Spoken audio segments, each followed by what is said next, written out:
par Larry Hodgson 6 novembre 2017. Comment faire fleurir un cactus désertique? Mammillaria zemaniana, un petit cactus facile à faire fleurir. Source, Dornenwolf, Wikimedia Commons. Les cactés désertiques les plus faciles à faire fleurir sont les petits cactés globulaires. Gymnocaliicum, Robustia, Echinopsis, Mammillaria, etc.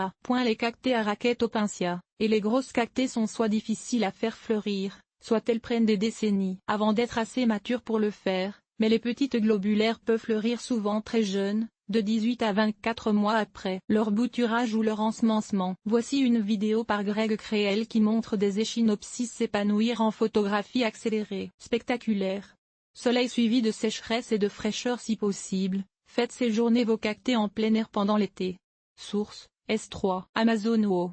Comme pour obtenir une floraison assurée, placez vos petites cactés en plein air pour l'été, au plein soleil, après une bonne acclimatation. Bien sûr, pour leur donner des forces. Arrosez-les comme toute autre plante en pot l'été, car c'est leur saison de croissance. C'est aussi à cette saison que vous pouvez les fertiliser. Comme elles préfèrent aussi une bonne sécheresse avant la floraison, cependant, à partir de l'automne, placez-les à l'abri de la pluie.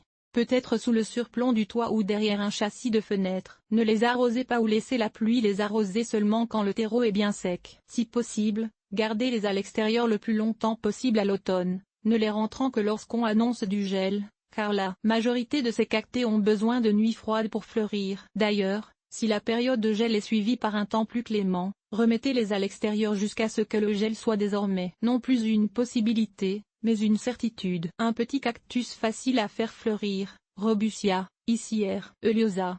Source, Jonathan Cardy. Maintenant, rentrez-les dans la maison et placez-les devant une fenêtre, de préférence dans un emplacement froid. Si l'endroit est plutôt chaud, ce n'est pas si grave, car la plupart des cactés auront reçu le traitement au froid nécessaire à la floraison pendant qu'elles séjournaient à l'extérieur. Continuez de n'arroser que quand le terreau est vraiment sec. Si tout va bien, la floraison surviendra, non pas immédiatement après la rentrée, mais entre le milieu de l'hiver et la fin de l'été. Certaines cactés épiphytes, dont les rhipsalies et les cactés de Noël Schlumbergera, sont faciles à faire fleurir aussi, mais elles ne sont pas d'origine désertique et nécessitent des soins très différents de ceux décrits ci-dessus.